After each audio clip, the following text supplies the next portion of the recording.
सध्या महाराष्ट्रामध्ये मागच्या जवळपास एक वर्षभरापासून मराठा आरक्षणाच्या संदर्भानं मनोज जरांगे यांचं आंदोलन तीव्रतेनं त्या ठिकाणी चालू आहे। लोकसभा निवडणुकीच्या नंतर पुन्हा एकदा त्यांनी उपोषण करण्याचा पवित्रा घेतला होता आणि पुन्हा एकदा त्यांनी अजून राज्य सरकारला इशारा दिलेला आहे उपोषणाच्या संदर्भानं आणि त्यांनी आता त्यांच्या मागणीमध्ये बदल करत सरसकट मराठा समाजाला ओबीसी मधून आरक्षण दिलं पाहिजे अशी मागणी त्यांनी केलेली आहे।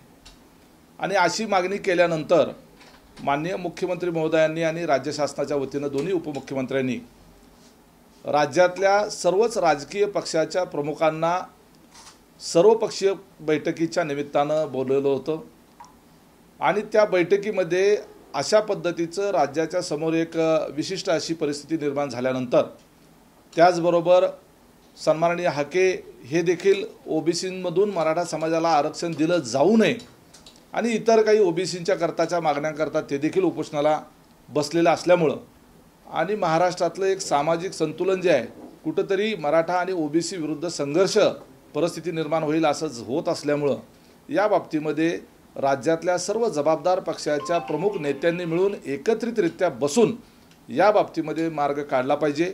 राज्याचं सामाजिक संतुलन जे आहे ते राहिलं पाहिजे या दृष्टिकोनातून ती बैठक बोलवली होती, परंतु विरोधकांनी त्या बैठकीकडं पाठ फिरवली। जर ती बैठक झाली असती तर त्या बैठकीमध्ये नेमकी सर्व पक्षाच्या नेत्यांची काय भूमिका आहे ही स्पष्ट झाली असती। काल जितेंद्र आव्हाड असं म्हणाले की या सरकारला आरक्षणाचा प्रश्न हाताळता आला नाही, त्यामुळे सरकारने राजीनामा दिला पाहिजे। आम्ही लवकरच सरकारमध्ये येणार आहोत आणि आम्ही आल्यानंतर हा प्रश्न मार्गी लावू, अशा पद्धतीचं त्यांचं स्टेटमेंट आहे। ते स्टेटमेंट जे आहे ते आपण महाविकास आघाडीच्या प्रमुख नेत्यांचं स्टेटमेंट म्हणून गृहीत धरलं तर मला एक प्रश्न आदरणीय पवार साहेबांना विचारायचा आहे की मराठा समाजाला सरसकट ओबीसींमधून आरक्षण देण्याचा कुठला कायदेशीर मार्ग त्यांच्याकडे उपलब्ध आहे? त्यांच्या हातामध्ये तशी संधी असती तर त्यांनी मराठा समाजाला ओबीसीमधून आरक्षण दिलं असतं का? हाच प्रश्न माझा सन्माननीय उद्धवजी ठाकरे यांनाही आहे, हाच प्रश्न माझा काँग्रेस पक्षाचे अध्यक्ष नाना पटोले यांनाही आहे। त्यांनी जाहीरपणे महाराष्ट्राच्या समोर येऊन सांगितलं पाहिजे की मराठा समाजाला सरसकट ओबीसीमधून आरक्षण देण्याच्या मागणीच्या संदर्भामध्ये त्यांची भूमिका काय आहे आणि जर त्यांची भूमिका तशा पद्धतीनं आरक्षण देण्याची असेल तर त्याच्याकरता कायदेशीर मार्ग कोणता उपलब्ध आहे। कदाचित ते हात झटकतील आणि म्हणतील की 50%च्या वर आरक्षण देता येत नाही आणि इंदिरा साहनींचा सुप्रीम कोर्टाचा जो निकाल आहे त्याच्या संदर्भाने केंद्राने घटनात्मक दुरुस्ती करून आरक्षणाची मर्यादा वाढवावी अशा पद्धतीची मागणी करून ते हात मोकळे करतील। परंतु सध्या आंदोलन जे चाललेलं आहे ते राज्य सरकारच्या विरोधात चाललेलं आहे आणि केवळ आम्ही विरोधी पक्ष आहे म्हणून राज्य सरकारच्या पुढे सातत्यानं तशा पद्धतीची मागणी करणं आणि विरोधकांनी देखील त्या तशा पद्धतीच्या मागणीचा सातत्यानं पाठपुरावा करणं याच्या बाबतीमध्ये विरोधकांच्याकडं कुठलं टूल आहे, कुठला कायदेशीर मार्ग आहे की मराठा समाजाला ओबीसीमधून आरक्षण देता येईल? तर या बाबतीमध्ये कुठलीही बोटचिप्पी भूमिका न घेता आदरणीय पवार साहेब असतील, आदरणीय उद्धवजी ठाकरे असतील आणि आदरणीय नाना पटोले साहेब असतील, या तिघांनी मिळून किंवा स्वतंत्रपणे त्यांच्याकडं मराठा समाजाला ओबीसीमधून सरसकट आरक्षण देण्याच्या संदर्भात कुठला मार्ग उपलब्ध आहे हे त्यांनी सांगावं। यापूर्वी जी सर्वपक्षीय बैठक झालेली होती लोकसभा निवडणुकीच्या अगोदर, त्या बैठकीमध्ये सर्व पक्षाच्या प्रमुख नेत्यांनी ओबीसी आरक्षणाला धक्का न लावता मराठा समाजाला आरक्षण दिलं पाहिजे अशा पद्धतीची भूमिका त्या बैठकीमध्ये घेतली होती। त्यामुळं इंडोर झालेल्या बैठकीमध्ये मागणी वेगळी करायची आणि बाहेर आल्यानंतर मात्र वेगळ्या पद्धतीने स्टेटमेंट करायची, मग त्यांना ती जबाबदारी स्वीकारावी लागेल। महाराष्ट्राच्या भल्यासाठी, महाराष्ट्राचं सामाजिक संतुलन राखण्याच्या करता महाराष्ट्रामध्ये मराठा आणि ओबीसी असा संघर्ष होऊ द्यायचा नसेल तर सर्व राजकीय पक्षांनी जबाबदारीने या संदर्भामध्ये भूमिका स्पष्ट केली पाहिजे आणि ती भूमिका जर ते स्पष्ट करणार नसतील तर याचा अर्थ ते दुटप्पीपणे वागतात आणि ते महाराष्ट्रातल्या मराठा समाजाची आणि ओबीसींची सुद्धा दिशाभूल करतायत आणि फसवणूक करतायत हे आपल्याला म्हणावं लागेल. मुळात महत्त्वाची बाब अशी की तुम्ही मराठा समाजाला ओबीसीतून आरक्षण कसं द्यायचं याचा मार्ग विचारताय. मुळात ओबीसीतून आरक्षण नकोच अशा पद्धतीचाच पवित्रा विरोधकांना देखील घेतलेला आहे, सत्ताधाऱ्यांना देखील घेतलेला आहे की कुठल्याही परिस्थितीत ओबीसी समाजाला आम्ही धक्का लागून देणार नाही. अशा वेळी तुम्ही अशा पद्धतीचं वक्तव्य करून गोंधळ निर्माण होण्याची शक्यता वाटत नाही का? अजिबात नाही. काल जितेंद्र आव्हाड यांनी ते स्टेटमेंट केलेलं आहे आणि त्यांनी असं म्हटलेलं आहे की आम्ही जर सत्तेत आलो तर मराठा समाजाच्या ओबीसीमध्ये समाविष्ट करून आरक्षण देण्याच्या बाबतीतला निर्णय आम्ही घेऊ असं जितेंद्र आव्हाड म्हणालेत. आणि अत्यंत महत्त्वाच्या वर्तमानपत्रामध्ये आणि इतरही काही महत्त्वाच्या चॅनल्सवर ते सगळं दाखवण्यात आलेलं आहे. सर, निलेश लंके महायुतीतून लढणार होते. अजित पवार निलेश लंके म्हणतात की दादांकडून शिळ्या गाडीला ऊत आणण्याचा प्रयत्न सुरू आहे. निलेश लंके आत्ताच तर निवडून आलेले आहेत. त्यांची कडी एवढ्या लवकर शिळी कशी झाली हा मोठा प्रश्न आहे. आणि निलेश लंके यांना जर खासदारकीची निवडणूक लढवायचीच होती तर ते फक्त निधी मिळवण्याच्या करता मतदारसंघाच्या आपल्या स्वतःच्या कामाच्या संदर्भातच फक्त दादांच्या सोबत आले होते असं म्हणावं लागेल. आणि निलेश लंकेंना हा प्रश्न विचारा की जेव्हा ते आमदार झाले किंवा आमदार होण्यापूर्वी त्यांची आणि पवारसाहेबांची ओळख तरी होती का? विजय वडेट्टीवारांनी आरोप केला की सरकार विशाळगडाच्या विषयावरून जातीय ध्रुवीकरण करते आणि हिंदू मुस्लिम भांडण लावून देते. हे अशा पद्धतीची घटना घडल्यानंतर बऱ्याच वेळेला असे आरोप होतात. जी गोष्ट बेकायदेशीर आहे ती बेकायदेशीर आहे, जी गोष्ट चुकीची आहे ती चुकीचीच आहे. कुठल्याही समाजाला कुठल्याही धर्माच्या व्यक्तीला कायद्यानुसार वागत असेल तर कुठलीही अडचण नाही, कुठलंही भिण्याचं कारण नाही. बेकायदेशीर कृत्य जर कोण करत असेल तर त्याच्या संदर्भानं तो कुठल्या जातीचा आहे कुठल्या धर्माचा आहे हे न पाहता राज्य सरकारनं जर त्या बाबतीमध्ये कायदेशीर भूमिका घेतली तर त्याच्या संदर्भामध्ये अशा पद्धतीचा आरोप करणं योग्य नाही. विजय वडेट्टीवार विरोधी पक्षनेते ते म्हणतात सरकारनं खुलासा करा. सरकार विरोधी पक्षनेता असा आरोप करतो तर सरकारने या गोष्टी गांभीर्यानं घेणं गरजेचं आहे. हे पहा मी प्रश्न असा आहे, शाहू महाराजांनी सुद्धा या संदर्भात असं सांगितलं होतं की प्रशासनानं बैठक घ्यावी. तर ती प्रशासनानं बैठक घेतली नाही. नाईलाजानं लोक सगळे गडावर गेले. ती परिस्थिती उद्भवली. सरकार गंभीर ते आरोप करतायत, पुन्हा शाहू महाराज सुद्धा आरोप करतायत. त्यांनी पत्र काढून पण त्याचा आरोप केलाय. शाहू महाराज हे सर्व महाराष्ट्राचं आदरणीय असं व्यक्तिमत्व आहे. त्यांची जी सूचना आहे त्या संदर्भाने राज्य सरकार त्यामध्ये गांभीर्यानं घेईल. जर तशी बैठक घ्यायची राहिली असेल तर पुन्हा ती बैठक घेतली जाईल. कसल्याही परिस्थितीमध्ये त्या ठिकाणची कायदा आणि सुव्यवस्था जी आहे ती अबाधित राहील याच्याकरता राज्य शासन पुढाकार घेऊन प्रयत्न करेल. या संदर्भातल्या सूचना संबंधित जिल्हाधिकारी संबंधित पोलीस अधिकारी यांना देण्यात आलेल्या आहेत आणि समाजामधलं वितुष्ट वाढणार नाही याच्याकरताचं पुढाकार घेऊन बैठक घेऊन त्यातून मार्ग काढण्याचा प्रयत्न केला जाईल.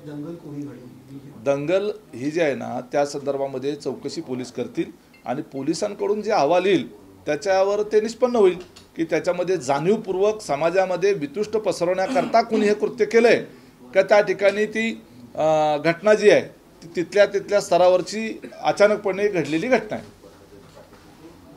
सर, आत्ताच तुम्ही म्हटलं की मनोज जरांगे आणि आंदोलन जे सुरू आहे मराठा विरुद्ध ओबीसी आणि दलित विरुद्ध जे असं हिंदू असं हे जे महाराष्ट्रामध्ये एक डिकेड बघतो सर आपण हे असं चालेल एकमेकावर जर ठासून उभं राहणं ह्याच्यावर संघर्ष निर्माण करणं हे महाराष्ट्राला परवडणार आहे का? आणि विरोधी पक्षाचे जे नेते म्हणतात की सरकार बघ्याची भूमिका घेते, काय सरकारची भूमिका असणार? हे पहा, उलट सरकारची या संदर्भामध्ये महाराष्ट्रातलं हे मराठा विरुद्ध ओबीसी किंवा ओबीसी विरुद्ध मराठा अशा पद्धतीचं जातीय संघर्ष या महाराष्ट्रामध्ये होऊ नये. महाराष्ट्र हे पुरोगामी राज्य आहे. महाराष्ट्राला संत परंपरा आहे आणि महाराष्ट्र सामाजिकदृष्ट्या समरस झालेलं राज्य आहे. म्हणून आपल्या इकडं कधीही जातीय किंवा धार्मिक स्तरावरची टोकाची परिस्थिती कधी निर्माण होत नाही. गावगाड्यांमध्ये सर्व समाज घटक जे आहेत अत्यंत गुण्यागोविंदाने एकमेकाशी व्यवहार करत असतात, वागत असतात आणि हे महाराष्ट्राचं आपलं भूषण आहे. परंतु या दोन्ही आंदोलनाच्या पार्श्वभूमीवर महाराष्ट्रातली परिस्थिती जी आहे ती सामाजिक संतुलन बिघडेल की काय अशी निर्माण झालेली आहे, ही वस्तुस्थिती आहे. आणि यातून मार्ग काढण्याच्या करता म्हणूनच राजकीय पक्षाच्या सर्व प्रतिनिधींना म्हणजे सर्व राजकीय पक्षाच्या प्रमुखांना बोलवून माननीय मुख्यमंत्र्यांनी बैठक बोलवली होती.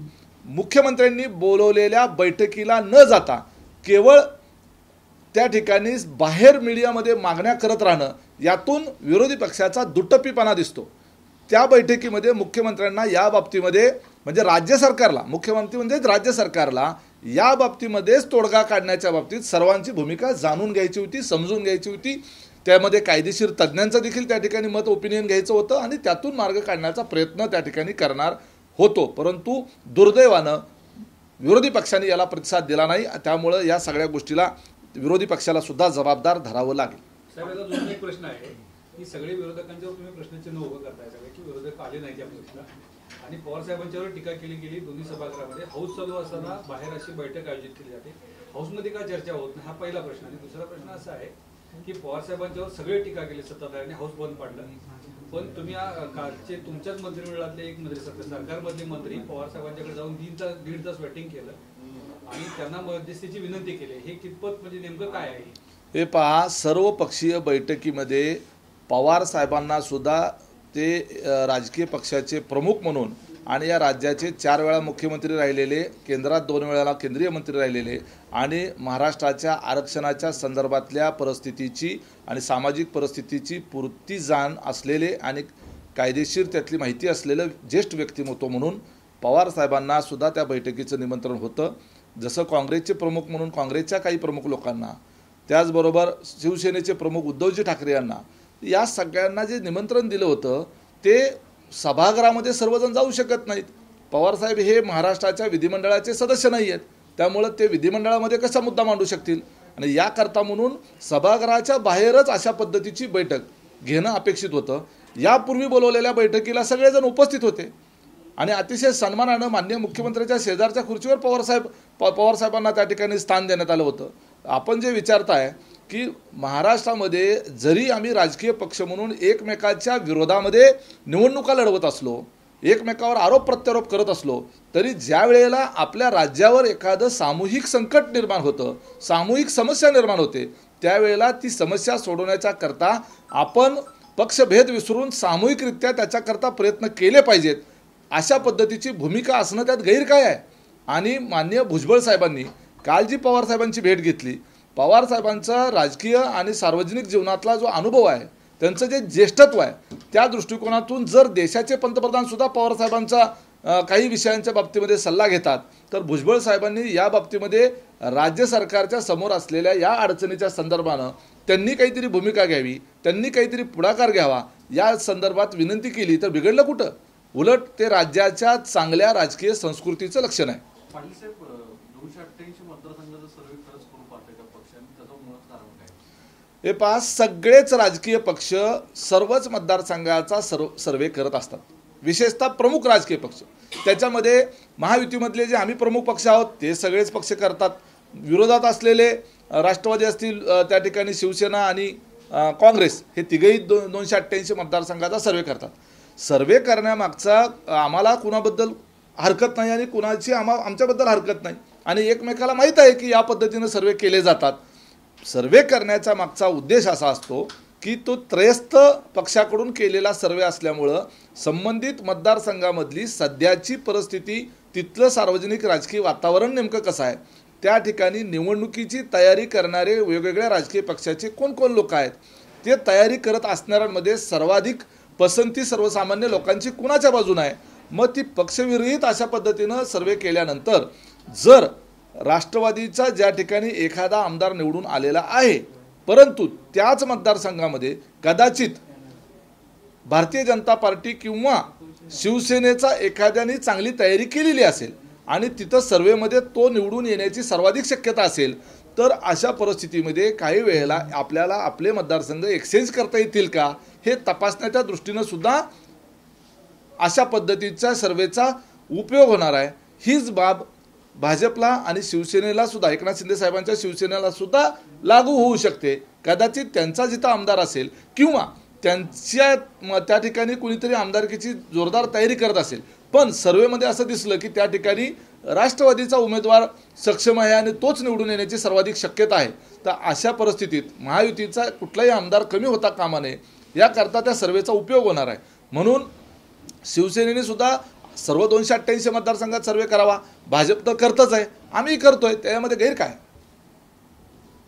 अजित पवार भाजपची साथ न सोडल्यास अनेक आमदार जे आहेत आगामी विधानसभा निवडणुकीसाठी अपक्ष लढणार असल्याची चर्चा सध्या करत आहेत. कारण अजित पवार गटाचे म्हणजेच तुमच्या पक्षातील अनेक आमदार जे आहेत त्यांनी आपापल्या मतदारसंघामध्ये कार्यकर्त्यांसोबत अपक्ष लढण्याची चर्चा देखील केली असल्याची माहिती आहे. पहा, अशा पद्धतीची तुमच्याकडे माहिती जरी असली तरी आमच्याकडे असं कुठं अजूनपर्यंत अधिकृतपणे कुठल्याही आमदारांनी तसं मत व्यक्त केलेलं नाही. आणि राज्यामध्ये कदाचित महायुतीच्या आणि महाविकास आघाडीच्या 3 पक्षाच्या युत्या असल्यामुळं किंवा आघाड्या असल्यामुळं कदाचित काही मतदारसंघामध्ये ओव्हरलॅपिंग होऊ शकतं आणि त्यामुळं तिथल्या जे निवडणूक लढवण्याच्या तयारीत असतील त्यांना असं वाटू शकतं की बाबा जर ही जागा आम्हाला नाही सुटली तर या ठिकाणी अपक्ष म्हणून लढून आपण निवडून येऊ शकतो का, अशी एखादी चाचपणी कुणीतरी करू शकतं.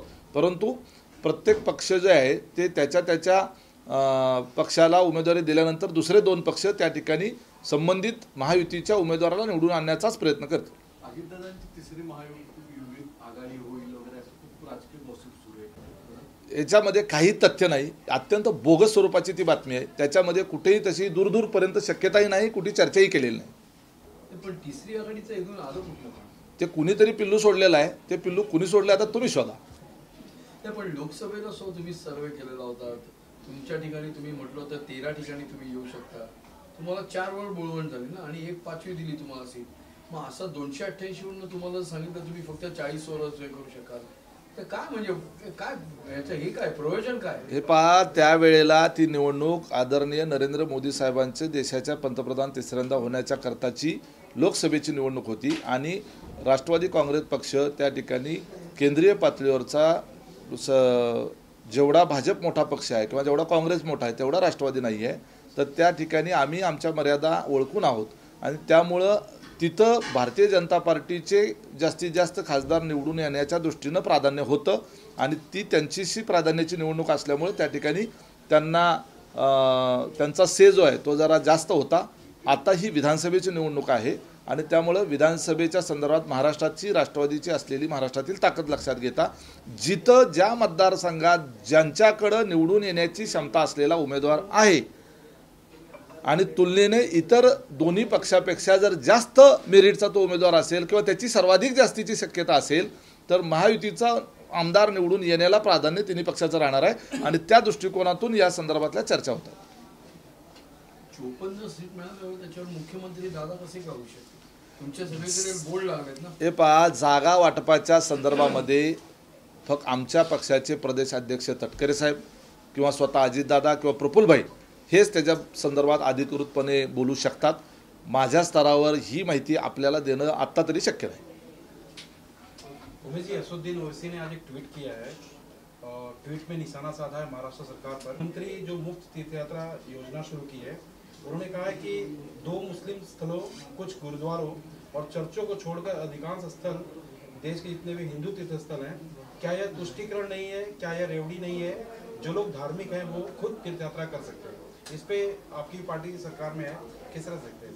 देखिए, ये भावनात्मक विषय है और लोगों की श्रद्धा का विषय है और अगर उनको ऐसा लगता है कि और कुछ तीर्थस्थल का समावेश उनमें होना चाहिए तो वो ऐसा निवेदन दे दे. राज्य सरकार से हम भी निवेदन करेंगे कि तीर्थ क्षेत्र जो है सभी धर्मियों के जितने भी जहाँ भी लोग ज़्यादा से ज़्यादा जाते हैं तो उसको इंक्लूड करने में हमें कोई दिक्कत नहीं है. दूसरा कि आपने अभी कोल्हापुर के इंसिडेंट्स को लेकर कहा कि पुलिस अपनी जांच कर रही है, लेकिन हाल ही में सुबह महाराष्ट्र के डीजी रश्मि शुक्ला से कांग्रेस के विधायक अमीन पटेल और से मुलाकात की और जो भी इस मामले में लिप्त दोषी हैं उन पर कार्रवाई की मांग की है. सरकार में आप लोग क्या आप लोग भी चाहते हैं जो भी लिप्त है उन पर कार्रवाई हो? निश्चित रूप से. जो अगर उस घटना में अगर किसी की जानबूझ के किसी ने वहाँ पे वहाँ का लॉ एंड ऑर्डर डिस्टर्ब करने की कोशिश की है तो सरकार जो है कायदे से अपनी कार्रवाई करेगी. जो सर्वे कल आया जो चर्चा में रहा आप लोग को लेके, आज उद्धव ठाकरे ने एक अहम बैठक बुलाई जिसमें संजय राउत, मिलिंद नागरकर, अनिल विकी से मीटिंग कर रहे हैं।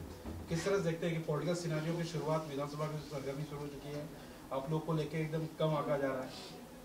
देखिए कैसा है कि सर्वे एग्जिट पोल का क्या नतीजा होता है, अभी फिलहाल हमने लोकसभा के सर्वेज और एग्जिट पोल्स, ओपिनियन पोल्स जो है वो सब हमने देखा है। तो आजकल जो है इलेक्शन के 8-10 दिन 15 दिन पहले किए गए सर्वे भी फेल हो रहे हैं। तो हमें अपने काम पर विश्वास है और निश्चित रूप से महायुति जो है वो सत्ता में आएगी। एकनाथ जी शिंदे साहब के नेतृत्व में हम लोग अभी इलेक्शन के लिए तैयारी कर रहे हैं। विरोधी दल जो है उद्धव जी हो या पवार साहब हो या नाना पटोले जी हो, वो उनकी तरफ से उनकी तैयारी कर रहे हैं। हमारी उनके लिए शुभकामनाएं। तो पीएम